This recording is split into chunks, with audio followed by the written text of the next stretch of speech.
இந்த 4 திருக்குறளுமே ஒரு அருமையான திருக்குறள்கள். 4யும் அதிகாரத்தை கேட்டு வச்சிருக்காங்க.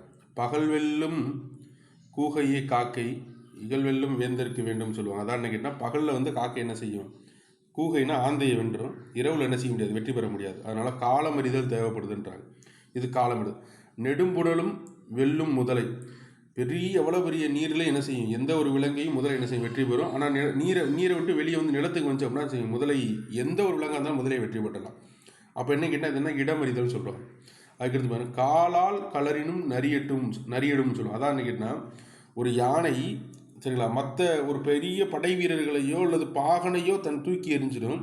ஆனால் மண்ணுக்குள்ளே வந்துச்சு அப்படின்னா என்ன ஆயிரும், அது சரிங்களா கம்பல்சரி ஒரு நரி கூட அது யானையை வெற்றி பெறுன்றாங்க. அப்போ அதுவும் இடநெறிதல் தான்.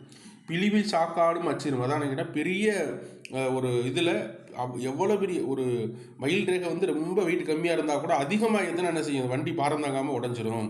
அதனால் என்ன செய்யணும், இடநெறிதலும் முக்கியமாக, என்னது இது முக்கியமான வழியறிதலும் எவ்வளோங்கிறது வழியறிந்து தெரிஞ்சுக்கணும் அப்படின்னு சொல்லுவாங்க. அதான் ஆன்சர் இதுக்கு. சரிங்களா, வழியறிதலும் முக்கியம் அப்படிங்கிற அடிப்படையில் ஆன்சர் பி தான் அதோட சரியான விடை. சரிங்களா, முக்கியமான குரல் கூட 4மே.